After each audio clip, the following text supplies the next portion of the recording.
മിശിഹായിൽ പ്രിയപ്പെട്ട വൈദിക സഹോദരരെ, ഇപ്രാവശ്യവും നമ്മുടെ സനക്കൾ കൂട്ടായ്മ ഈ രീതിയിൽ നമുക്ക് നടത്താം. നിങ്ങളോട് ഈ വചനം പങ്കുവയ്ക്കുവാനും അങ്ങനെ നമ്മുടെ കൂട്ടായ്മ നവീകരിക്കുവാനുമൊക്കെ ഇത് തീർച്ചയായിട്ടും സഹായകരമായിട്ട് തീരും.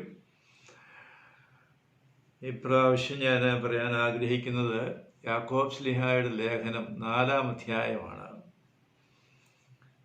ഈ 4-ാം അധ്യായത്തിൽ പ്രധാനമായിട്ടും യാക്കോബ് ശ്ലീഹ പറയുന്നത് ലോകമൈത്രി ദൈവത്തോടുള്ള ശത്രുതയാണ് എന്നാണ്. ലോകത്തോടുള്ള ആഭിമുഖ്യവും ദൈവത്തോടുള്ള ആഭിമുഖ്യവും അത് രണ്ടും ഒന്നിച്ചു പോവുകയില്ല. അതുകൊണ്ട് നമ്മൾ ദൈവാഭിമുഖ്യമുള്ള ജീവിതം നയിക്കുവാനായിട്ട് നാം വിളിക്കപ്പെട്ടിരിക്കുന്നു എന്നുള്ളതാണ് പൊതുവായിട്ട് യാക്കോബ് ശ്ലീഹ ഇതിൽ പറയുവാനായിട്ട് ആഗ്രഹിക്കുന്നത്. അവിടെ സഭയിൽ തർക്കങ്ങളും ഏറ്റുമുട്ടലുകളും ഒക്കെ ഉണ്ടായ ഒരു സാഹചര്യമാണ് എന്ന് ശ്ലീഹ സൂചിപ്പിക്കുന്നുണ്ട്. നിങ്ങളുടെ ഇടയിൽ തർക്കങ്ങളും ഏറ്റുമുട്ടലുകളും ഉണ്ടാകുന്നത് എങ്ങനെയാണ് എന്ന് പറഞ്ഞുകൊണ്ടാണ് തുടങ്ങുന്നത്.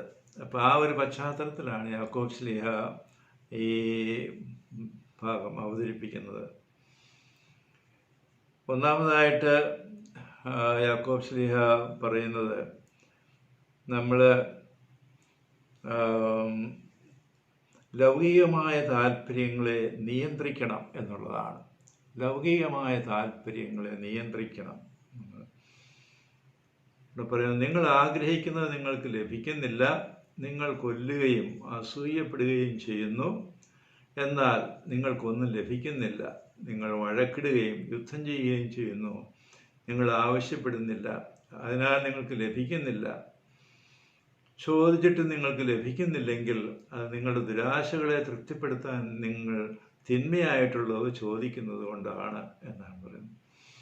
അപ്പോൾ നമ്മളുടെ അവയവങ്ങളിൽ പോരാടിക്കൊണ്ടിരിക്കുന്ന ദുരാശകൾ എന്നാണ് പറയുന്നത്. നമ്മുടെ അവയവങ്ങളിൽ ദുരാശകൾ പോരാടിക്കൊണ്ടിരിക്കുന്നുണ്ട് എന്ന് യാക്കോബ് ശ്ലീഹ തറപ്പിച്ച് പറയുകയാണ് എന്ന്. അതായത് നമ്മുടെ മാനുഷികത, മനുഷ്യ പ്രകൃതി പാപബദ്ധമാണ്.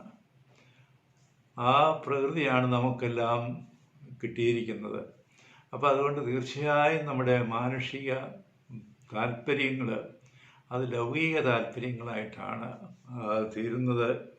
അത് നമ്മൾ സൂക്ഷിക്കണം, അതിനെ നമ്മൾ നിയന്ത്രിക്കണം എന്നാണ് പറയുന്നത്.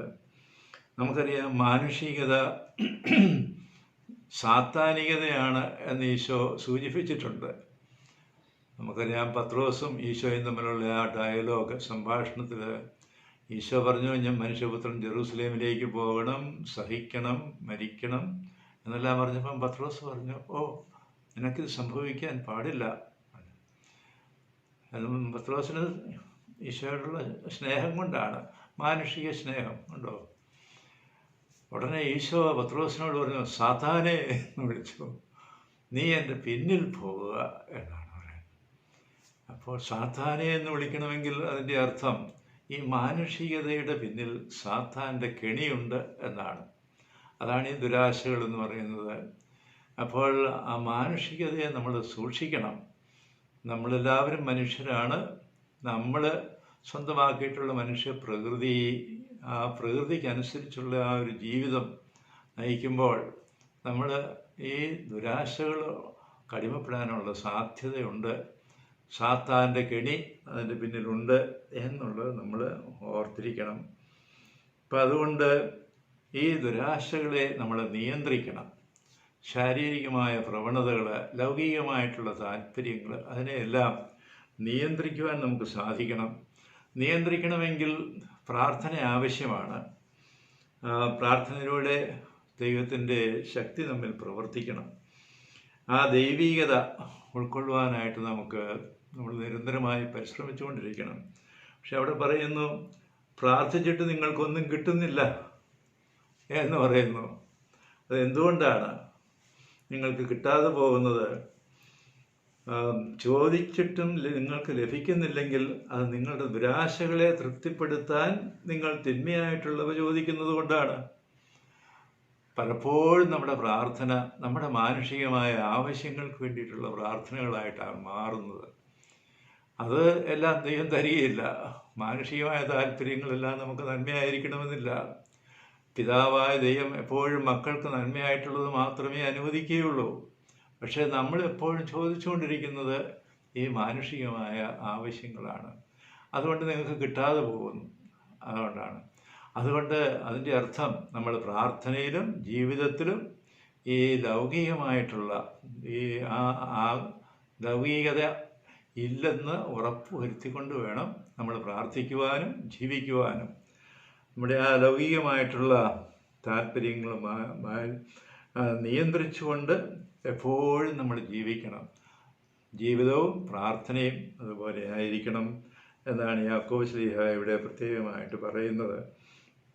അതുകൊണ്ട് ലൗകിക താല്പര്യങ്ങൾ സാധിച്ചു കിട്ടുന്നതിന് വേണ്ടി പ്രാർത്ഥിക്കാതെ ദൈവത്തിൻ്റെ ഹിതമറിയുവാൻ ആഗ്രഹിച്ചുകൊണ്ട് ദൈവം നമ്മൾ പ്രകാരം ജീവിക്കണമെന്ന് ആഗ്രഹിക്കുന്നുവോ അതുപോലെ ജീവിക്കണമെന്ന് ആഗ്രഹിച്ചുകൊണ്ട് അതിന് വേണ്ടുന്ന കൃപ നമ്മൾ പ്രാർത്ഥിക്കണം. അങ്ങനെ നമ്മൾ പ്രാർത്ഥിക്കുമ്പോൾ നമുക്ക് ശക്തി ലഭിക്കും. അങ്ങനെ ആ ശക്തി ലഭിച്ചാൽ മാത്രമേ നമുക്ക് നമ്മുടെ ഈ ലൗകികമായിട്ടുള്ള ആ ആഭിമുഖ്യങ്ങൾ ആ താല്പര്യങ്ങളെയൊക്കെ നിയന്ത്രിച്ചു കൊണ്ടുപോകാനായിട്ട് സാധിക്കുകയുള്ളൂ. ഇത് നമുക്കറിയാം, നമ്മുടെ പുരോഹിത ജീവിതത്തിൽ വളരെ പ്രധാനപ്പെട്ട കാര്യമാണ്. കാരണം പുരോഹിതൻ ദൈവത്തിൻ്റെ മനുഷ്യനാണ്. അപ്പോൾ പുരോഹിതനിൽ നിന്നും എല്ലാവരും പ്രതീക്ഷിക്കുന്നതും അതുതന്നെയാണ്, ദൈവത്തിൻ്റെ താല്പര്യങ്ങൾ സംരക്ഷിക്കുന്നവനാണ് ഉള്ളതാണ്. അപ്പം നമ്മുടെ മാനുഷിക താല്പര്യങ്ങൾ നമുക്കുണ്ടാകുമ്പോൾ അതുണ്ടാവുക സ്വാഭാവികമാണ്, എപ്പോഴും ഉണ്ടായിക്കൊണ്ടിരിക്കും. പക്ഷേ അതിനെ നിയന്ത്രിച്ചുകൊണ്ട് നാം ദൈവിക താല്പര്യങ്ങൾ മുൻനിർത്തി ജീവിക്കുവാനായിട്ട് നമുക്ക് സാധിക്കണം എന്നാണ് യാക്കോബ് ശ്ലീഹ ഇതിലൂടെ നമ്മെ ഓർമ്മിപ്പിക്കുന്നത്. അപ്പം ആ രീതിയിൽ ദൈവിക താല്പര്യങ്ങൾ സംരക്ഷിക്കുന്നവരായി ജീവിക്കുവാനും അതിൻ്റെ വക്താക്കളായി മാറുവാനും നമുക്ക് ആത്മാർത്ഥമായിട്ട് പരിശ്രമിക്കാം. രണ്ടാമതായിട്ട് പറയുന്നത് നമ്മൾ ദൈവത്തിൻ്റെ അരൂപിയോട് ചേർന്ന് ജീവിക്കണമെന്നുള്ളതാണ്. അരൂപി ശക്തിയാണ്. നമുക്ക് സ്പിരിറ്റ് ഈസ് പവർ അല്ലേ? അപ്പോൾ ശ്രീഹന്മാരോട് കർത്താവ് പറഞ്ഞു, നിങ്ങൾ അരൂപിയെ സ്വീകരിച്ചിട്ടേ പോകാവൂ. ലൂക്കായുടെ സുവിശേഷത്തിൽ പ്രത്യേകമായിട്ട് പറയുന്നുണ്ട്, ഉന്നതത്തിൽ നിന്നും ശക്തി ധരിക്കുന്നത് വരെ നിങ്ങൾ ജെറൂസലേമിൽ തന്നെ ആയിരിക്കണം.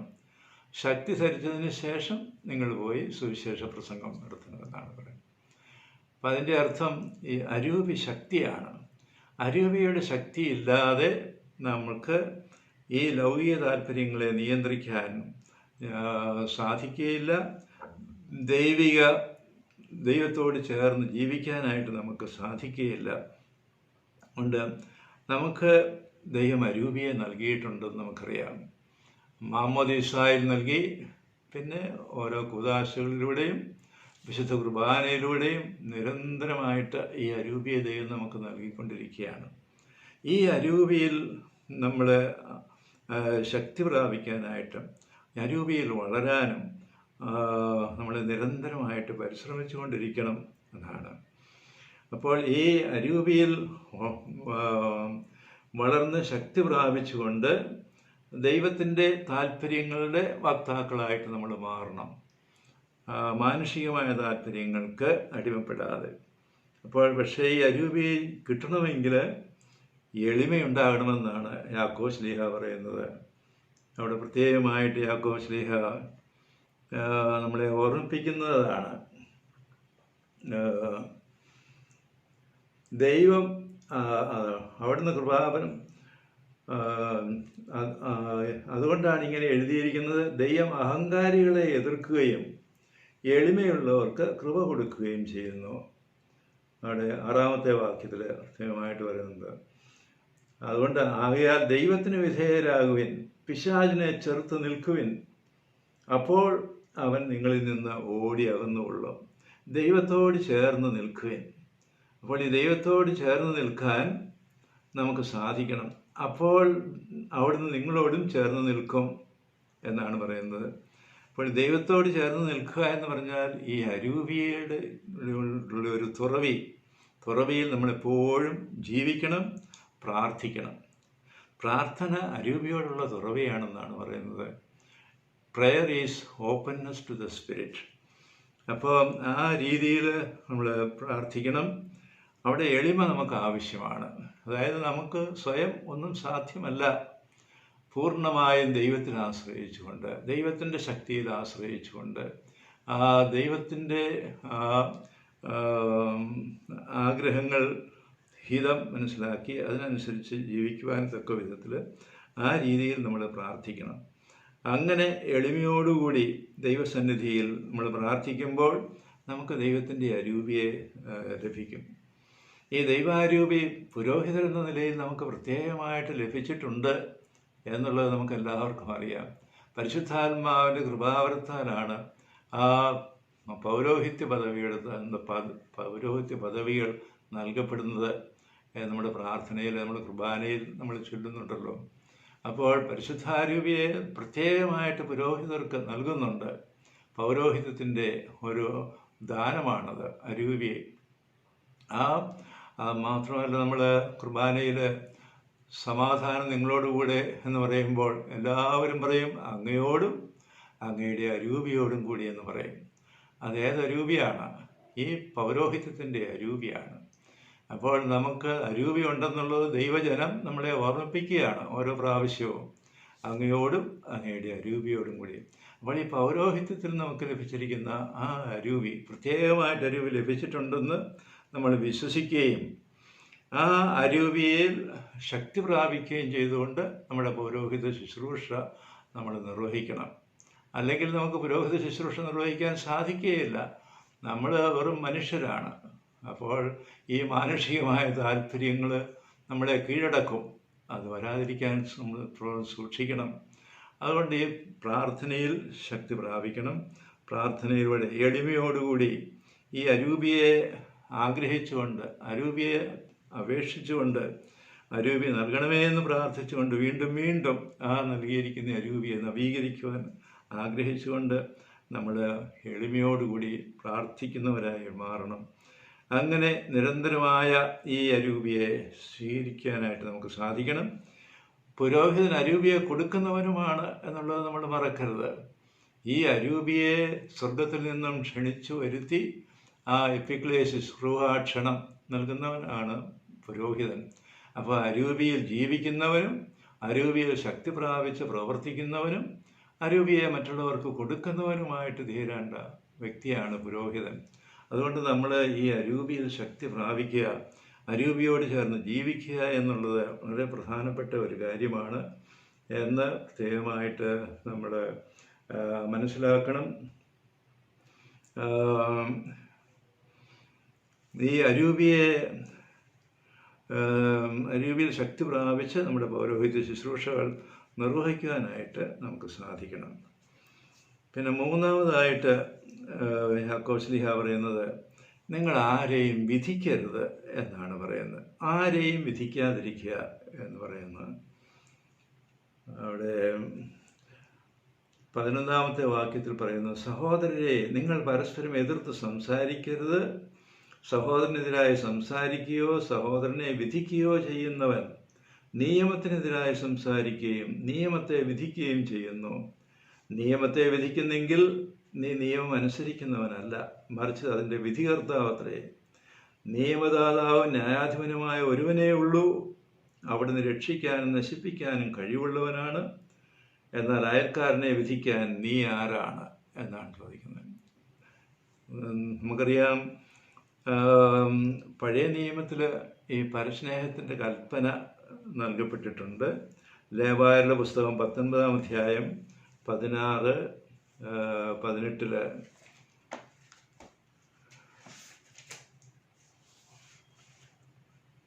പറയുന്നു, നിന്റെ ജനത്തോട് പകയോ പ്രതികാരമോ പാടില്ല. നിന്നെപ്പോലെ തന്നെ നിന്റെ അയൽക്കാരനെയും സ്നേഹിക്കുക. ഞാനാണ് കർത്താവ് എന്നാണ് പറയുന്നത്. സഹോദരനെ ഹൃദയം കൊണ്ട് വെറുക്കരുത്, അല്ലെങ്കിൽ അവൻ മൂലം നീ തെറ്റുകാരനാവും എന്നൊക്കെയാണ് പറയുന്നത്. അപ്പോൾ നമ്മൾ ആരെയും വിധിക്കരുത്. പിന്നെ നമുക്കറിയാം, ഈശോ തൻ്റെ ഗിരിപ്രഭാഷണത്തിൽ 7-ാം അധ്യായത്തിൽ ഇത് ആവർത്തിച്ചിട്ടുണ്ട്. വിധിക്കപ്പെടാതിരിക്കാൻ നിങ്ങളും വിധിക്കരുത്. 7-ാം അധ്യായം 1 മുതലുള്ള വാക്യങ്ങൾ. നിങ്ങൾ വിധിക്കുന്ന വിധിയാൽ തന്നെ നിങ്ങളും വിധിക്കപ്പെടും. നിങ്ങൾ അളക്കുന്ന അളവ് കൊണ്ട് തന്നെ നിങ്ങൾക്കും അളന്നു കിട്ടും. നീ സഹോദരൻ്റെ കണ്ണിലെ കരട് കാണുകയും നിന്റെ കണ്ണിലെ തടിക്കഷ്ണം ശ്രദ്ധിക്കാതിരിക്കുകയും ചെയ്യുന്നത് എന്തുകൊണ്ട്? അഥവാ നിന്റെ കണ്ണിൽ തടിക്കഷ്ണം ഇരിക്കെ സഹോദരനോട് ഞാൻ നിന്റെ കണ്ണിൽ നിന്ന് കരടെടുത്ത് കളയട്ടെ എന്ന് എങ്ങനെ പറയും? കപടനാട്യക്കാരെ, ആദ്യം സ്വന്തം കണ്ണിൽ നിന്ന് തടിക്കഷ്ണം എടുത്ത് മാറ്റുക, അപ്പോൾ സഹോദരൻ്റെ കണ്ണിലെ കരടെടുത്ത് കളയാൻ നിനക്ക് കാഴ്ച തെളിയും എന്നാണ് പറയുന്നത്. അപ്പോൾ വളരെ കർശനമായിട്ടാണ് ഈശോ പറയുന്നത്, ആരെയും വിധിക്കരുത്. വിധിക്കാൻ ഒരാൾക്കേ അവകാശമുള്ളൂ, അത് നിയമദാതാവിനാണ്. നിയമദാതാവ് ദൈവം മാത്രമാണ്. അതുകൊണ്ട് വിധിയെല്ലാം ദൈവത്തിന് വിട്ടുകൊടുക്കുക, ആരെയും വിധിക്കരുത്. നമുക്ക് പൊതുവെ വിധിക്കാനുള്ള ഒരു പ്രവണത പൊതുവായിട്ട് നമുക്കെല്ലാവർക്കും ഉണ്ട്. മനുഷ്യരെന്ന നിലയിൽ നമ്മൾ മറ്റുള്ളവരിൽ തെറ്റ് കാണുവാനും ആ തെറ്റിനെക്കുറിച്ച് വിമർശിക്കുവാനും ഒക്കെയുള്ള ഒരു സ്വാഭാവികമായ പ്രവണത നമുക്കുണ്ട്. അത് നമ്മൾ വളരെ സൂക്ഷിക്കണമെന്നാണ് പറയുന്നത്. ആ പ്രവണതയെ നമ്മൾ നിയന്ത്രിക്കണം. അത് ദൈവത്തിൻ്റെ നീതിക്ക് നിരക്കാത്തതാണ്. നമ്മൾ പലപ്പോഴും മനുഷ്യനീതിയും ദൈവനീതിയും ഇങ്ങനെ രണ്ട് നീതിയുണ്ട്. മനുഷ്യനീതിക്കനുസരിച്ചാണ് നമ്മൾ പലരെയും അളക്കുന്നത്, പലരെക്കുറിച്ചും അഭിപ്രായം പറയുന്നത്, അവരെ വിധിക്കുന്നത്. എല്ലാം മനുഷ്യനീതിയാണ്. പക്ഷേ മനുഷ്യൻ്റെ നീതി ദൈവത്തിൻ്റെ നീതിയുമായിട്ട് ഒന്നിച്ച് പോവുകയില്ല. അതാണ് ദൈവത്തിൻ്റെ നീതിക്ക് കരുണയുള്ള നീതിയാണ്, കരുണയുള്ള സ്നേഹം ഉൾക്കൊള്ളുന്ന നീതിയാണ് ദൈവത്തിൻ്റെ നീതി. ഒരിക്കൽ ഈ ലാറ്റിൻ അമേരിക്കയിൽ ജോൺ പോൾ രണ്ടാമൻ മാർപ്പാപ്പ പോയിട്ട് അവിടെ നീതി നടപ്പിലാക്കാൻ, ലിബറേഷൻ തിയോളജി, ആ നീതി നടപ്പിന് വേണ്ടിയിട്ട് അതിനു വേണ്ടിയിട്ട് വാദിക്കുന്ന ഒരു പ്രവണതയാണ് അവിടെ കണ്ടത്. അതുകൊണ്ട് നീതി നടപ്പിലാക്കാൻ വേണ്ടി നീതി നടത്താത്തവരെ കൊല്ലുന്നു, അനീതി പ്രവർത്തിക്കുന്നവരെ കൊല്ലുക, ഇല്ലാതാക്കുക, ആ ഒരു പ്രവണത കണ്ടു. എന്നിട്ട് തിരിച്ചു വന്നപ്പോഴാണ് ജോൺ പോൾ മാർപ്പാപ്പ ഒരു വലിയ ചാക്രിക ലേഖനം എഴുതി. എന്തായിരുന്നത്? ദേവോസ് ദീവസ് ഇൻ മിസറിക്കോർഡിയ, കരുണയിൽ സമ്പന്നനായ ദൈവം എന്ന ആ ചാക്രിക ലേഖനം മാർപ്പാപ്പ എഴുതിയത് ഈ അനുഭവത്തിൻ്റെ വെളിച്ചത്തിലാണ്. എന്നിട്ട് അതിൻ്റെ അവസാനം കൊടുത്തിരിക്കുന്നത് എന്താണെന്നറിയാമോ? ധൂർത്തപുത്രൻ്റെ ഉപമയാണ് ആ ചാക്രിക ലേഖനത്തിൻ്റെ അവസാനം കൊടുത്തിരിക്കുന്നത്. ധൂർത്തപുത്രൻ്റെ ഉപമ കൊണ്ടാണ് അത് അവസാനിപ്പിക്കുന്നത്. എന്താണ്? ദൈവത്തിൻ്റെ നീതി എങ്ങനെയാണ് എന്ന് നമ്മളെ ഓർമ്മിപ്പിക്കുന്ന ഒരു ഉപമയാണ് ധൂർത്തപുത്രൻ്റെ ഉപമ. അത് കരുണയുള്ള സ്നേഹത്തിൻ്റെ ഒരു നിലപാടാണ്. അങ്ങനെയാണ് ദൈവം പാപികളെ സ്വീകരിക്കുന്നത്. കണ്ടോ? മനുഷ്യരെല്ലാം പാപികളാണ്. അതുകൊണ്ട് അവരിലെല്ലാം ഈ മാനുഷികമായ കുറവുകളുണ്ട്, ആ പാപബദ്ധമായ മനുഷ്യപ്രകൃതി. പക്ഷേ അവരെ വിധിക്കാൻ മനുഷ്യർക്ക് സാധിക്കുകയില്ല. അവരെ ശരിയായ രീതിയിൽ വിധിക്കാൻ ദൈവത്തിന് മാത്രമേ സാധിക്കൂ. ആ ദൈവം വിധിക്കുന്നത് ദൈവത്തിൻ്റെ നീതി, കരുണയുള്ള നീതി. ഈ ഇംഗ്ലീഷിൽ ജസ്റ്റിസ് എന്നും റൈറ്റിയസ്നെസ് എന്നും രണ്ട് വാക്കുകളുണ്ട്. ദിക്കായോസ്യുവിനെ എന്നുള്ള ഒരു ഗ്രീക്ക് വാക്കാണ് അവിടെ ഉപയോഗിച്ചിരിക്കുന്നത്. അതിനെ ട്രാൻസ്ലേറ്റ് ചെയ്യുന്നത് ജസ്റ്റിസ് എന്നും ട്രാൻസ്ലേറ്റ് ചെയ്യാം, റൈറ്റിയസ്നെസ് എന്നും ട്രാൻസ്ലേറ്റ് ചെയ്യാം. രണ്ടും നീതിയാണ്. പക്ഷേ നമുക്കറിയാം, റൈറ്റിയസ്നെസ് ആണ് കുറച്ചുകൂടി നമുക്ക് ദൈവത്തിൻ്റെ നീതി മനസ്സിലാക്കുവാൻ പറ്റുന്ന വാക്ക്. കാരണം നമ്മൾ ജസ്റ്റിസ് എന്ന് പറയുമ്പോൾ എപ്പോഴും മാനുഷികമായ തരത്തിലുള്ള ഒരു നീതിയെ പറ്റിയാണ് നമ്മൾ ചിന്തിക്കുന്നത്. ദൈവത്തിൻ്റെ നീതി അതല്ല, അത് കരുണയുള്ള സ്നേഹം ഉൾക്കൊള്ളുന്ന ഒരു നീതിയാണ്. കരുണാദ്രമായ സ്നേഹമില്ലാത്ത ഒരു നീതി നടപ്പിലാക്കുന്നവനല്ല ദൈവം. അതുകൊണ്ട് ആ ദൈവികമായ നീതി, അതാണ് നമ്മളും സ്വന്തമാക്കേണ്ടത്. നമ്മുടെ ജസ്റ്റിഫിക്കേഷൻ എന്നൊക്കെ പറയുന്നത് ഈ ദൈവികമായ നീതീകരണമാണ്, വിശുദ്ധീകരണമാണ് കേട്ടോ. ആ രീതിയിൽ നമ്മൾ ആരെയും വിധിക്കാതെ, തെറ്റുകൾ ചെയ്യുന്നത് മനുഷ്യർ സ്വാഭാവികമാണ്. അത് കാണുമ്പോൾ നമ്മൾ ഈ കരുണയുള്ള സ്നേഹത്തോടു കൂടി അതിനെ സമീപിക്കുവാനും അത് കൈകാര്യം ചെയ്യുവാനും ഒക്കെ നമുക്ക് സാധിക്കണം എന്നുള്ളതാണ്. നമ്മൾ വൈദികർ നമുക്കറിയാം, പ്രത്യേകമായിട്ട് നമുക്ക് ആധികാരികത, അജപാലനപരമായ അധികാരമുള്ളപ്പോൾ തെറ്റിനെ കറക്റ്റ് ചെയ്യാനായിട്ടുള്ള ഒരു കടമയുണ്ട് തീർച്ചയായിട്ടും, മറ്റുള്ളവരുടെ തെറ്റുകൾ. അപ്പോൾ നമ്മൾ തെറ്റുകൾ ശ്രദ്ധിക്കുവാനും ആ ശ്രദ്ധകളെ വിലയിരുത്തുവാനും അത് തിരുത്തുവാനും ഒക്കെ ഉള്ള നമ്മുടെ പരിശ്രമത്തിൽ പലപ്പോഴും ഈ മാനുഷികമായ നീതി അവിടെ സാധിക്കാൻ സാധ്യതയുണ്ട്. നമ്മൾ സൂക്ഷിക്കണം. അതുകൊണ്ട് ദൈവികമായ നീതിയോടുകൂടി വേണം തെറ്റ് ചെയ്യുന്നവരെ നമ്മൾ കൈകാര്യം ചെയ്യുവാൻ. ദൈവത്തിൻ്റെ നീതിക്ക് നിരക്കാത്ത വിധത്തിൽ മറ്റുള്ളവരെ വിധിക്കുകയോ അവരെ കൈകാര്യം ചെയ്യുകയോ ചെയ്യാൻ പാടില്ല എന്ന് യാക്കോബ് ശ്ലീഹ നമ്മളെ ഓർമ്മിപ്പിക്കുകയാണ് ചെയ്യുന്നത്. ആ ഒരു സന്ദേശമാണ് നമുക്ക് അതിലൂടെ ലഭിക്കുക. ഇനി നാലാമതായിട്ട് പറയുന്നത് ദൈവവിചാരത്തോടെ ജീവിക്കണമെന്നുള്ളതാണ്. ദൈവവിചാരത്തോടെ ജീവിക്കണം എന്ന് പറഞ്ഞാൽ എന്താണ്? നമ്മൾ ദൈവത്തെ മറന്നുകൊണ്ട് ഈ ലോക വ്യാപാരങ്ങളിൽ മുഴുകരുത് എന്നുള്ളതാണ്. പലപ്പോഴും മനുഷ്യൻ ഈ ലോകത്തിലെ ഒത്തിരി പ്രശ്നങ്ങളും എല്ലാം ഉണ്ടല്ലോ മനുഷ്യന്. അതുകൊണ്ട് അത് പരിഹരിക്കുവാനുള്ള തത്രപ്പാടിൽ ദൈവത്തെ മറന്നു പോകുന്നു. ഇവിടെ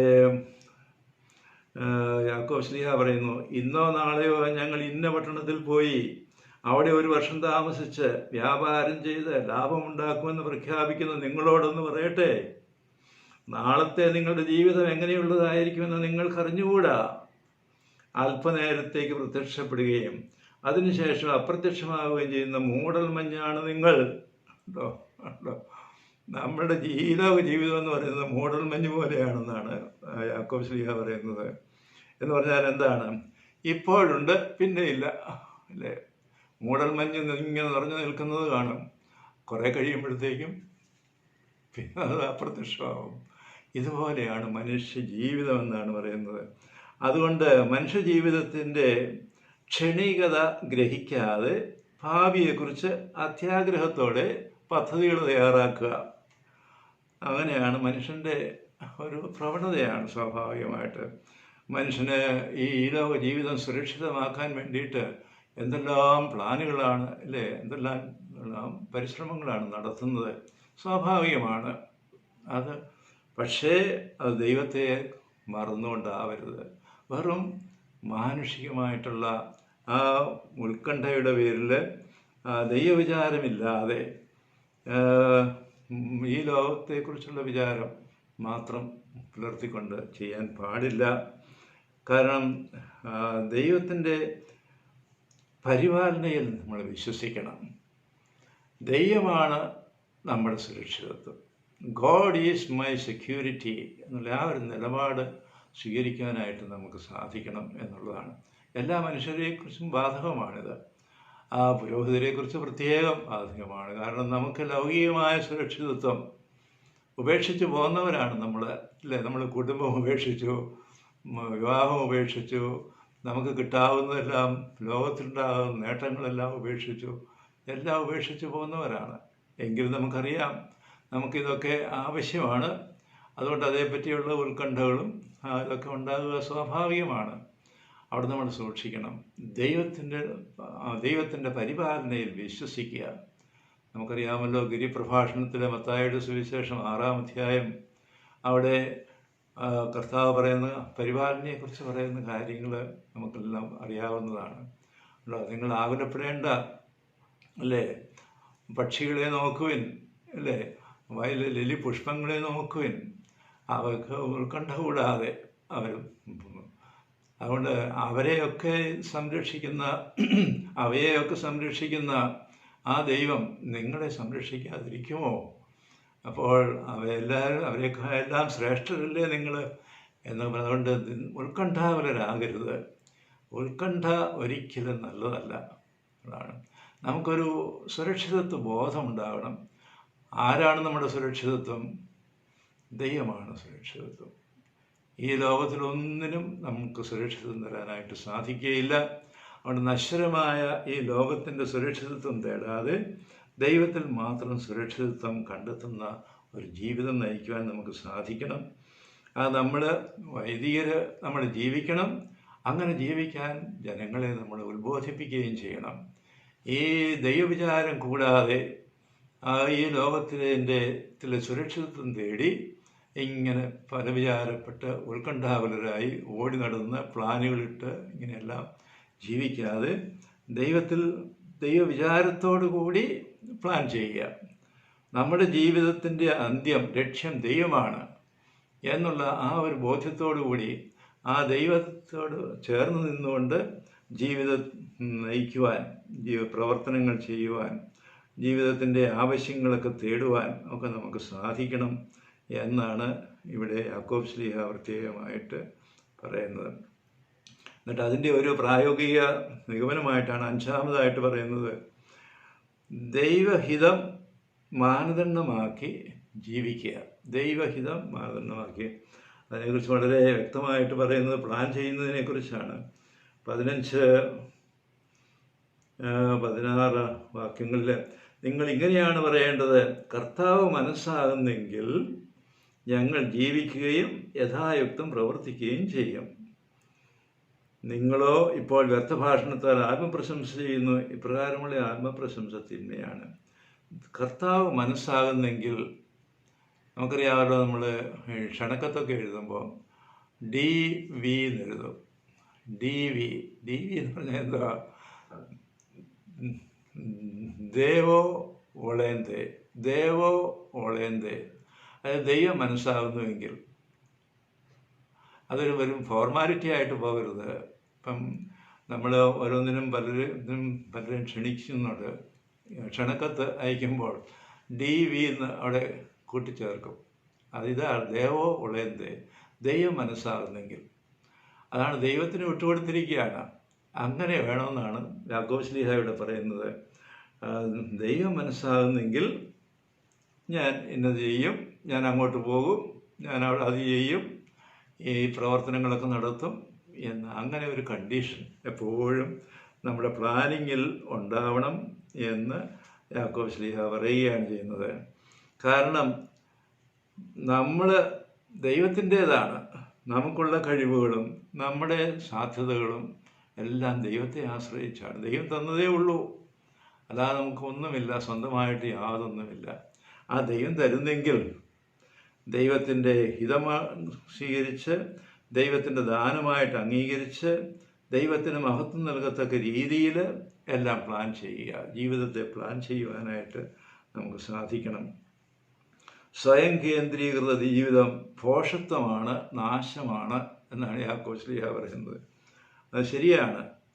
ദൈവകേന്ദ്രീകൃത ജീവിതമാണ് ബുദ്ധിപൂർവകമായ ജീവിതം, രക്ഷാകരമായ ജീവിതം. അതാണ്. അതുകൊണ്ട് നമ്മൾ ആ രീതിയിൽ നമ്മുടെ ദൈവഹിതപ്രകാരം എല്ലാം നമ്മുടെ ജീവിതത്തെ പ്ലാൻ ചെയ്യാനായിട്ട് നമുക്ക് സാധിക്കണം. അത് നമ്മുടെ ജനങ്ങളെ നമ്മളതിൽ ഉത്ബോധിപ്പിക്കുകയും ചെയ്യണം. കാരണം ജനങ്ങളെപ്പോഴും നമുക്കറിയാം, നമ്മളെക്കാൾ ലോകത്തിൻ്റെ പ്രശ്നങ്ങളൊക്കെ നേരിടേണ്ടവരാണ് അവർ. ആ പ്രശ്നങ്ങളിൽ കിടന്ന് ഉഴലുന്നവരാണ് അവർ. അതുകൊണ്ട് ഈ ദൈവത്തിനെ ആശ്രയിക്കുവാനായിട്ട്, ദൈവത്തെ മുന്നിൽ കണ്ടുകൊണ്ട് ദൈവഹിതമനുസരിച്ച് മാത്രം പ്ലാൻ ചെയ്യുക. ദൈവം മനസ്സാകുന്നെങ്കിൽ എങ്കിലേ എനിക്കത് സാധിക്കുകയുള്ളൂ എന്ന് അംഗീകരിച്ചുകൊണ്ട് ആ ദൈവഹിതപ്രകാരം ജീവിതത്തെ പ്ലാൻ ചെയ്യുവാൻ, ദൈവഹിതം ജീവിതത്തിൻ്റെ മാനദണ്ഡമാക്കിക്കൊണ്ട് ജീവിക്കുവാനായിട്ട് നമുക്ക് സാധിക്കണം. എല്ലാവർക്കും അത് സാധിക്കണം. എന്നിട്ട് അതിൻ്റെ അവസാനം പറയുന്നുണ്ട്, ചെയ്യേണ്ട നന്മ ഏതാണെന്ന് അറിഞ്ഞിട്ടും അത് ചെയ്യാതിരിക്കുന്നവൻ പാപം ചെയ്യുന്നു. ചെയ്യേണ്ട നന്മ ഏതാണെന്നറിഞ്ഞിട്ടും അത് ചെയ്യാതിരിക്കുന്നവൻ പാപം ചെയ്യുന്നു എന്ന് പറയുന്നു. അതായത് സിൻസ് ഓഫ് ഒമിഷനാണ്. ചെയ്യേണ്ട നന്മ ചെയ്യാതെ പോകുന്നു. ചെയ്യരുതാത്തത് ചെയ്യുന്നത് സിൻസ് ഓഫ് കമ്മീഷൻ. ചെയ്യേണ്ടത് ചെയ്യാതിരിക്കുന്നത് സിൻസ് ഓഫ് ഒമിഷൻ. ഒരുപക്ഷെ നമ്മുടെ കുർബാനയിൽ നമ്മൾ പലപ്പോഴും പറയുന്നുണ്ടല്ലോ, കടങ്ങളും പാപങ്ങളും. ഒരുപക്ഷെ കടങ്ങളായിരിക്കാം നമ്മൾ ചെയ്യേണ്ടത് ചെയ്യാതിരിക്കുന്നു. ഒത്തിരി കാര്യങ്ങളുണ്ട്.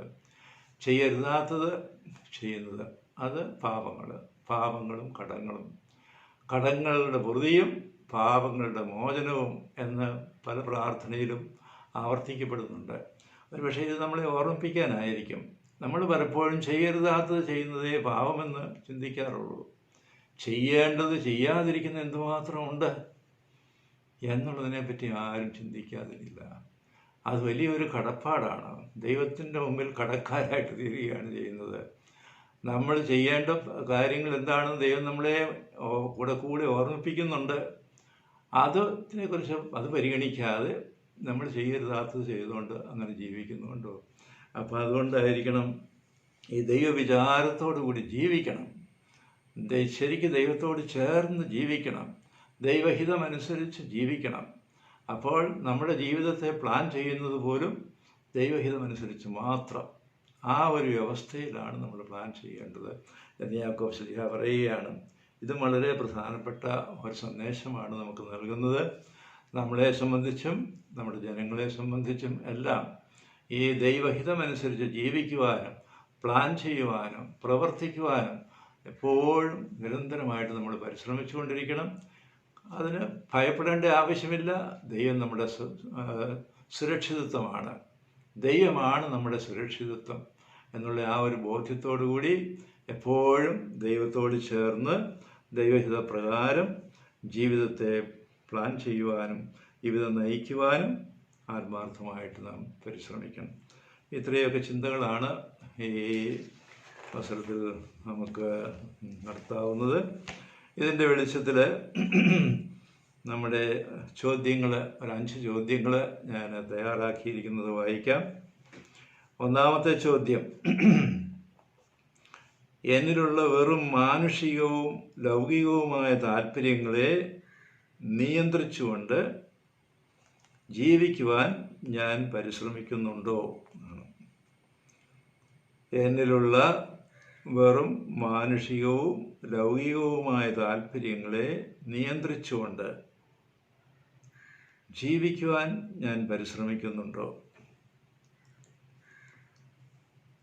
രണ്ടാമത്തെ ചോദ്യം: ദൈവാരൂപിയോട് ചേർന്ന് ജീവിക്കുവാൻ ഞാൻ എപ്രകാരം പരിശ്രമിക്കുന്നു? ദൈവാരൂപിയോട് ചേർന്ന് ജീവിക്കുവാൻ ഞാൻ എപ്രകാരം പരിശ്രമിക്കുന്നു?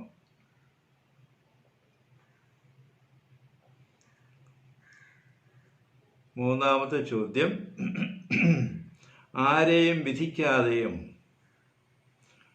മുൻവിധി കൂടാതെ എല്ലാവരോടും ബന്ധപ്പെടുവാനും എനിക്ക് സാധിക്കുന്നുണ്ടോ? ആരെയും വിധിക്കാതെയും മുൻവിധി കൂടാതെ എല്ലാവരോടും ബന്ധപ്പെടുവാനും എനിക്ക് സാധിക്കുന്നുണ്ടോ?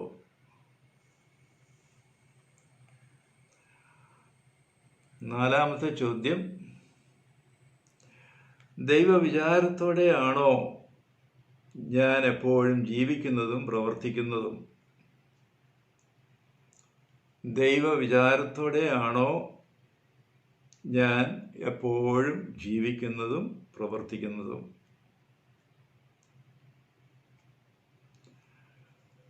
അഞ്ചാമത്തെ ചോദ്യം: ദൈവഹിതപ്രകാരം എൻ്റെ ജീവിതത്തെയും